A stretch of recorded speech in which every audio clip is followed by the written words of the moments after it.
Good morning, Dr. Rawal. Hi, Thank Sujata. you. Hello. So, my question is a little tangential from the law itself, but more so in terms of how to support the 26th protest. What are the things we can do, especially from the US? One of the things that a lot of us were worried about was, how the government is going to retaliate or clamp down? Is there anything we can do to amplify? So it's not directly related to the law itself, but more so in terms of agitation and support. Thank you. I think, well, the most important thing to think of would be if solidarity events can be organized everywhere.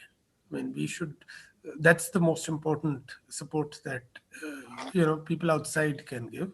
If solidarity events are organized, that's really useful and that helps in building pressure here. So that would be the most important thing. Uh, I think in terms of on the 26th, there is also a lot of campaign that's happening on social media. That's the second thing. There is big social media campaign. I mean, I don't think the biggest battle is on social media. Biggest battle is on the street, but the battle on social media is an important battle, particularly because the mainstream media is completely in the control of the ruling dispensation. The social media has become, and social media has reach. It's actually, I must say, it's incredible. Social media obviously has incredible reach among the farmers. I mean, these farmers see YouTube, they see Facebook, they are on top of all of that. So the campaign on these is reaches farmers as it reaches everybody else. So and in particular, farmers at these protest sites, and I'm talking of common farmers, uh, they are extremely aware of the whole media politics, the way media has been captured, the mainstream media has been captured, and so they are very actively participating and reading things on social media. So that's the second thing. Helping in the social media campaign is certainly something that people outside can help with. uh, uh, you know that's I think the two most important things that can be done for 26th per se. I mean, there is Yeah. also the question of other kinds of support in the movement, for the movement in the long run, but these Yeah. I Thank think you. would be the two most important things. Thanks. So Raj can now go now. So next to Raj, Junaid Sheikh, please be ready. Yeah, Raj. Okay, thank you for explaining the laws. I got much more clarity this time, although I've heard the talk from two other people before, but it was very good. Uh, so the question about it's very clear that the government's intention is to take corporate control of agriculture. They may remain small peasants and so forth, but they will be completely controlled by the Right. corporations, and they'll increase the efficiency of production. Maybe they'll take over some of the farms and create a lot more people, force them to sell their lands, etc. And you had said, where will these people go? Well, what happens is they come to this city, which is already overcrowded, and then they will lower the price of labor power in the city. So people who are working for X rupees per day will work for X minus 20% and somehow survive. More members of the family will have to Mhm. work and so forth.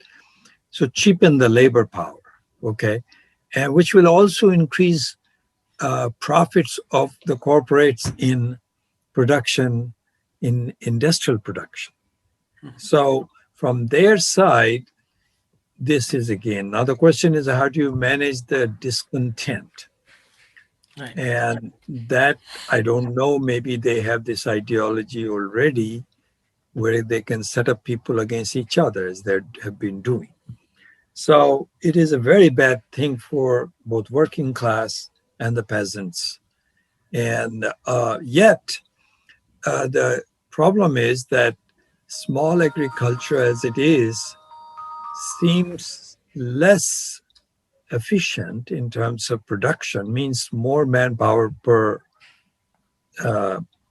kilogram of whatever they produce than a big factory farm, okay, a big corporate farm. So the problem in socialism is solved by socialist collectivization of agriculture. And this is a capitalist collectivization of agriculture. But in India, we don't have socialism. So this is the neoliberalism tendency towards everything. And the idea to stop this thing, resist it, is good. But I think eventually the problem of land reform, which brought about small farmers, has this problem that they cannot compete, they cannot make profits. So many, 500,000 have committed suicide over the last 20 years. So I want to know, for resistance, this is fine. We support the resistance. But how do you see what I've just described? Or am I wrong in my perception? Because I don't live in India, I live away. Lived for a long time here. Well, you are exactly correct on most of what you said. The question is that one is that I was saying that the scale at which alienation, this can create alienation of peasants from land.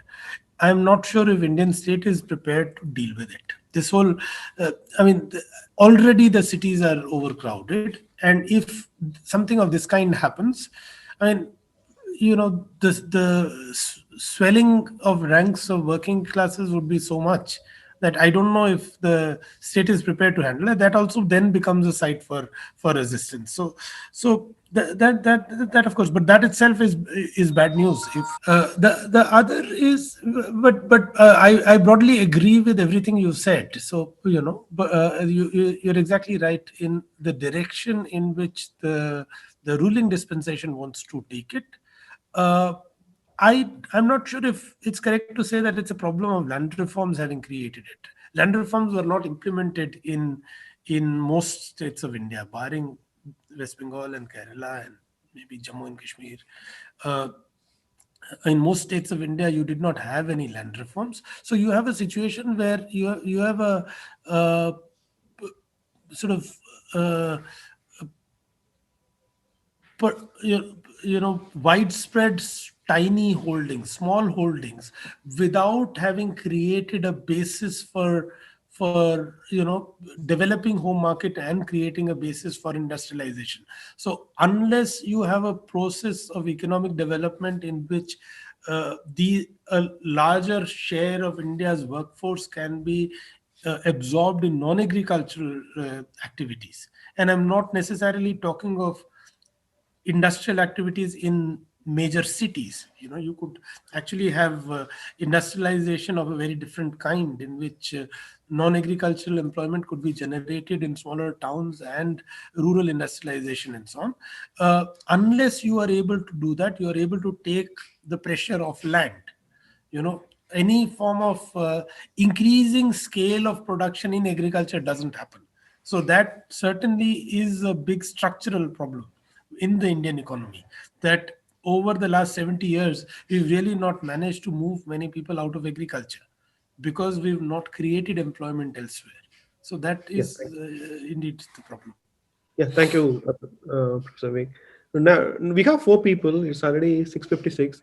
Can we take two questions at a time, from Yeah, Junit Sheikh sure. and Balaji? Then Yes, next set we yes. will go with Vivek and Somalangavan. So Junit, your time. Thank you, Professor Rawal.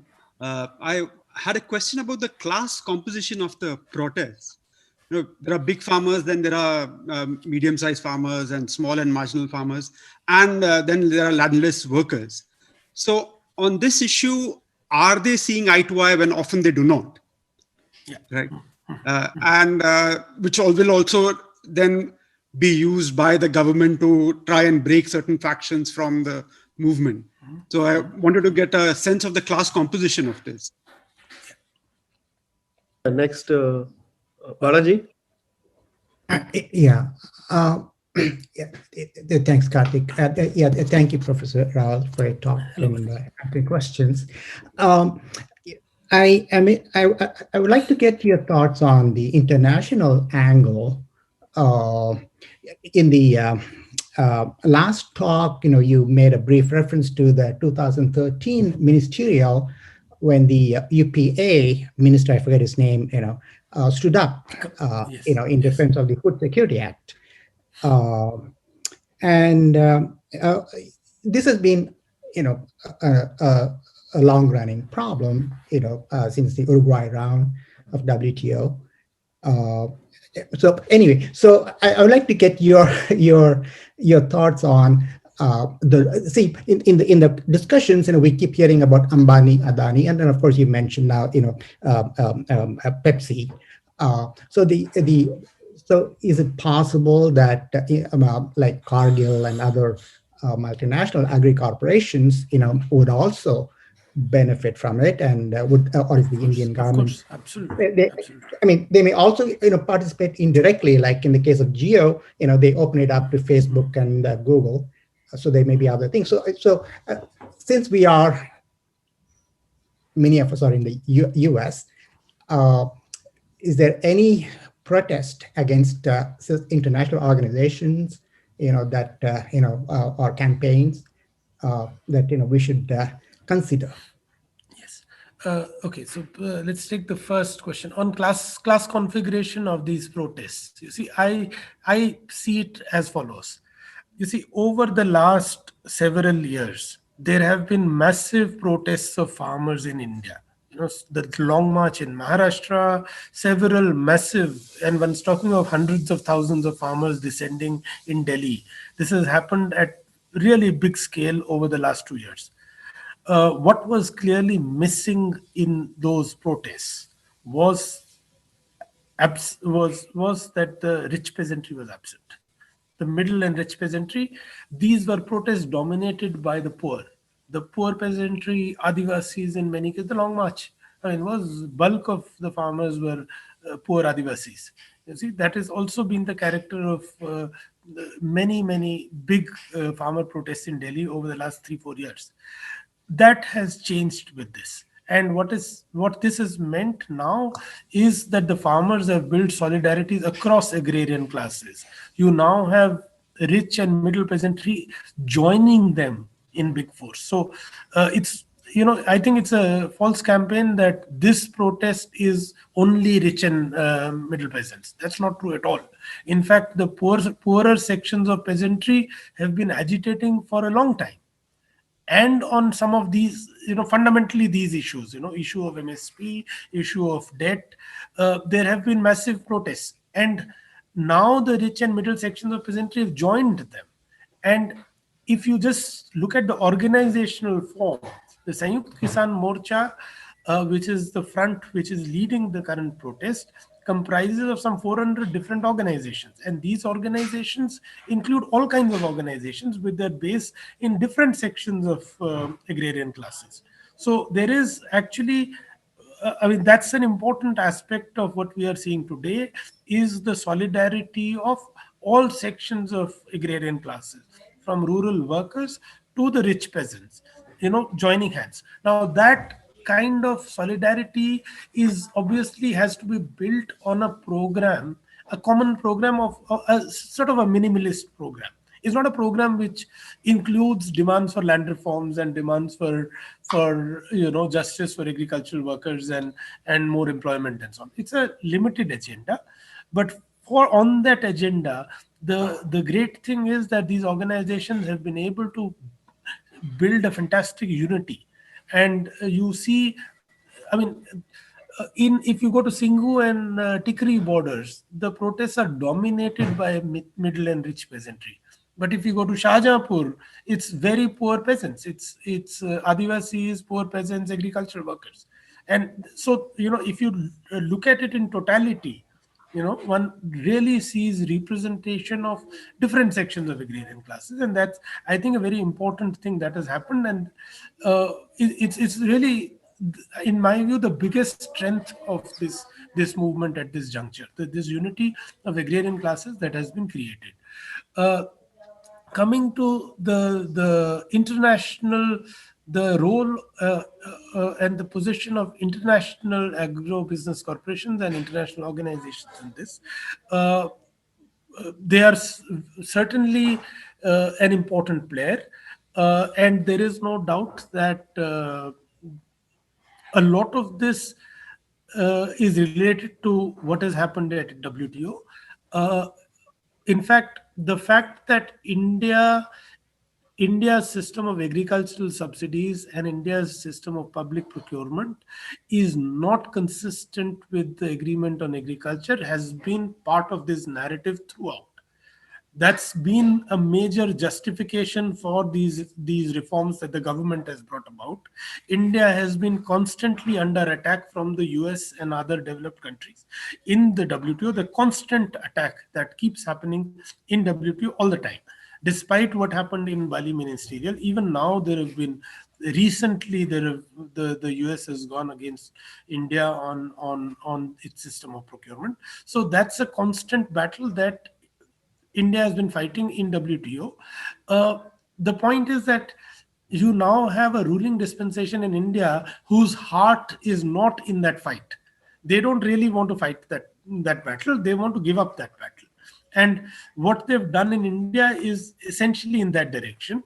There has been continuous pressure from big agribusiness, big global agribusiness, the dairy producers, the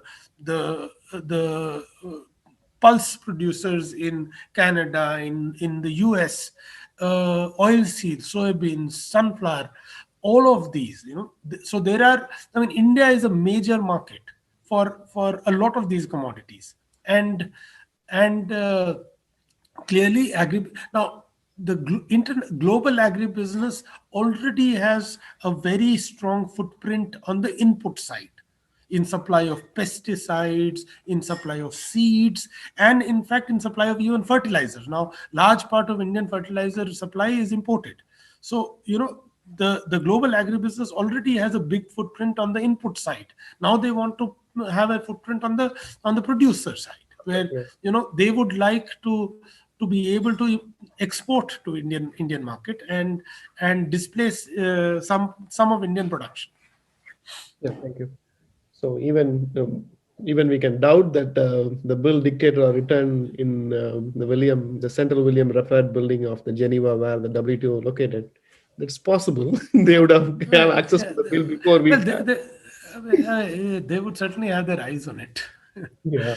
So thanks, Balaji. Thanks, Junaid. So now can we have Vivek and Soma Langovan, both the questions? Then we'll. Yeah. Hello, Vikas. What? One thought that occurs to me from all that you've been speaking at various occasions is that it seems that this government thinks that procuring food is a fiscal burden and which is somehow unaffordable. And that is the kind of thought which to me it seems is amongst many others maybe is the driving force for these kind of laws or these kind of actions. So what do you think, to what extent this whole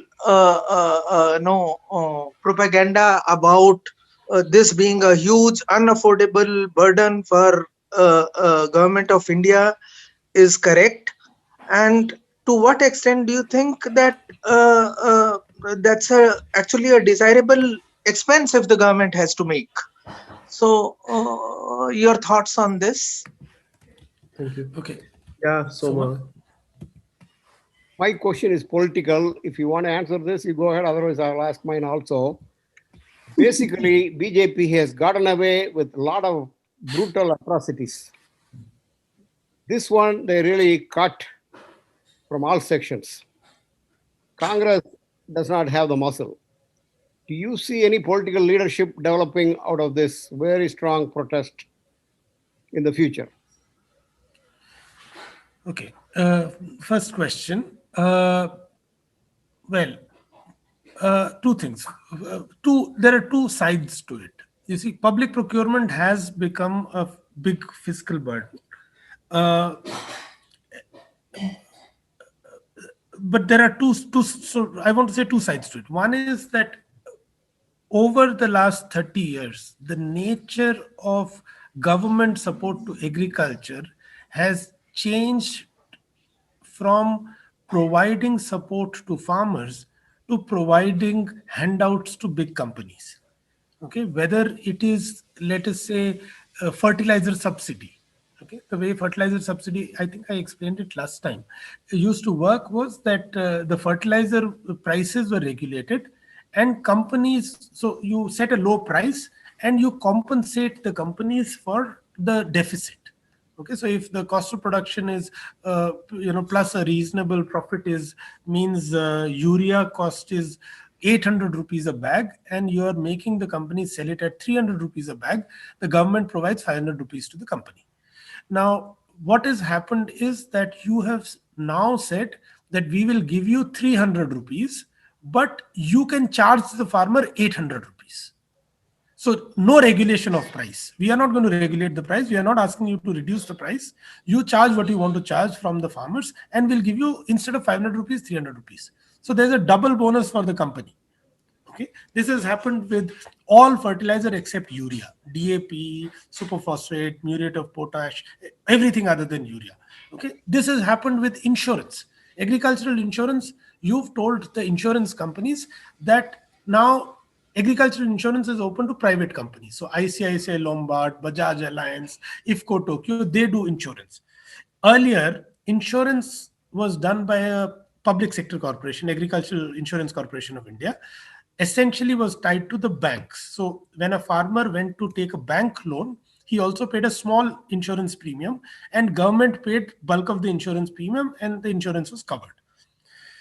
Now what has happened since 2016, when it was opened to private sector, private insurance companies have suddenly started showing a large coverage of agricultural insurance among farmers who are not taking bank loans. Okay. Now, the point is that these farmers actually do not exist. They are on paper. You see, I'll give you an example of how it works. Suppose the total premium for insurance per acre is 1500 rupees, of which 500 rupees have to be paid by farmer and 100,000 rupees has to be paid by the government. Insurance company tells its agent that you get me 1000 enrollments. Okay, so for 1000 acres is your quota. For every acre, the insurance company will give its agent 600 rupees. What the agent would do is put 500 rupees from his own pocket, just have some fraudulent list of beneficiaries, and pocket 600 rupees per acre from the company. So the agent benefits by getting 100 rupees for nothing. Insurance company gets 1000 rupees per acre from the government, of which 100 rupees goes to the agent, and no farmer is covered. So you've actually moved into systems of support where essentially handouts are being paid to big companies and nothing is reaching the farmers. This has meant that cost of production for farmers has gone up, because farmers are now paying for more for fertilizer, farmers' losses are not covered by insurance, and so on and so forth. So farmers' cost of production has gone up, and there is a pressure from below for more procurement.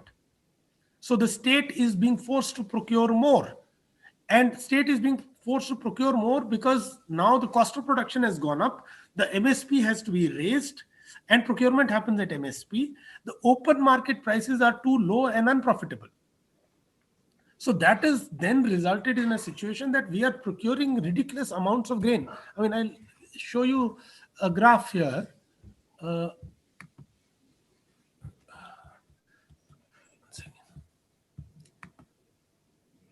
Yeah, while Yeah. So look at, this is the historic high. no, we are not seeing it's yeah, now we are seeing. Right. Yeah, this is in June we had 100 million tons of stock holding. It's simply because agriculture has become unprofitable in places like Punjab and Haryana. All wheat and rice has to be procured by government, because that's the only way farmers can get some return. So this problem is also that the expenditure that the government is incurring is simply handouts to these companies. This is not really working in a way that would make agriculture remunerative without putting this kind of burden on government. So this whole I mean, in this situation, making MSP statutory, a demand of farmers, is very difficult for the state, because state has completely wrecked the agrarian economy. Okay. The second question was about The political leadership, anything is developing to challenge well, the. I think yes. See, right now, obviously, the farmers as organizations are keeping a distance from the political parties and so on. I think that's a tactical thing to do, but there is no doubt that, for example, in Haryana and Punjab, there is an upheaval. These farmers organization, the leaders of these farmers organizations have emerged, as really strong leaders with massive support. So, I mean, obviously one would expect that this would eventually translate into some political change, because these leaders clearly have now huge support in Haryana. In Haryana, in particular, INLD is finished. After Chautala has been in jail, his one of his son is in jail. The one grandson's joined the BJP government and therefore is completely discredited, and he is unable to come into the state. I mean, he is unable to have a rally in the state, which means that there is also a vacuum in terms of representing the farmers. And I would not be surprised if some of these BKU leaders emerge as the political, become the new political leadership in these states, given the massive support they've received from the farming community. So yes. Thank you. So thank you, Professor. Thank you all. So thanks for all your time. Thank you very much, Professor, for explaining Thanks. the bills and the political economy of the farm laws for 2 sessions. And also there was a question asked by, I think, Junaid Sheikh, I think I pronounced his name correctly. He asked about how the class collaboration is being built, especially across the spectrum, people involved in agriculture, not only the rich, poor farmers, but also the agriculture workers. On that one, we are going to have a talk on the same thing coming Thursday, that is 28th. We will be having Navyu Gill to talk on that, the farmer Mazdoor, the workers, the solidarity. So with this, so you want to say something, Raj? And we have all our information in our AKC website about the future programs, and we will have Professor Vikas also possible in future. And also, Professor, can you please share some of the essential readings on this one, so that we will upload those as a link in our website. Yeah. I think I do have a quick question, if you will permit me. It's only 7:15. Is it a? Yeah. If it's a quick, then okay. Yeah. My question is the situation drastically different for agricultural crisis under Modi's last 5 years versus Congress previous 10 years? Or is it continuation of the same, just gotten worse? I would say it's gotten worse. It's a continuation, but it's gotten worse because of this problem. The gap between the MSP and the procurement and the open market price has widened. The MSP increase has been, they've had to slow it down. But even then, they are just having to procure more and more because farmers are incurring losses. And the only way farmers can cover this is by forcing the government to procure more. So government's stock holding is continuously swelling up. It's just the godowns are bursting. They don't know what to do with this grain, and the nature of this government is such that they will not expand public distribution. The amount of grain that we had on January 1st, 2021 in the public godowns, in the government godowns, was more than what we had in January 1st, 2020, and we have had a pandemic in the middle. So pandemic would have been the opportunity for you to get rid of this excess food grain, give it to the people. But this government doesn't want to do it. So you're still sitting on this. You're sitting on this massive mountain of grain when you have a pandemic, you have massive crisis, you could have just given it to people to eat. But this government doesn't want to do it. So it's just those mountains are just becoming bigger and bigger and bigger. So that's the problem. Thank Yeah, you. thank you, Professor Vikas, and thanks everybody for listening close to 1 hour. So we'll meet in the next session on 28th. So have Thank a you, good day. Karthik. Thank you, Thank you, Sujata. thank Thank you. you, Raj. Thanks, And Thank everybody. you. also Bye. for the listeners, Thank you. have any see, you can see all the teachers program in AKC website, and also if you have a feedback, comments, please write, or if you want any documents, and also please write to the email that I have shared in the chat, that is AKCSF, that is Ambedkar King Study Circle, San Francisco Bay Area at gmail.com, because we would like to invite the speaker based on the needs. This issue is being widely discussed in many places, so we don't want to repeat that is what is being here. Even today, we thought of discussing what is actually happening on the ground from Professor Vikas, because his students went to the protest place and talked and interacted with the farmers, but we do not have a time to even get that input. But if Professor, you can just explain quickly in 2-3 minutes, that with that one we can close the program. Well, Your I mean, students there will is, yeah. So what we've been doing right now is to do a survey at the protest sites of farmers to really get more detailed information on the question that was raised by Junaid, I think, about the class configuration. So just to understand what are these different types of farmers, how have they been mobilized, what kind of agriculture they do, who are these farmers. So what we've been doing is actually going to these protest sites, trying to do a survey to get a sense of what these are. And it's absolutely an incredible experience. Just talking to these farmers, the level of awareness they have, the kinds of issues that they talk about, I mean, it's absolutely fantastic. And the whole social support that has been created. I've also been archiving music that has been created in solidarity with these songs. Maybe I can share the playlist with Karthik later. It's absolutely incredible. There are 650 new songs that have been created in solidarity with this struggle. I mean, 650 as of yesterday. And it's absolutely, that's really reflective of the kind of social upheaval that has happened, particularly in Punjab. The kind of social support that has been generated is absolutely incredible. So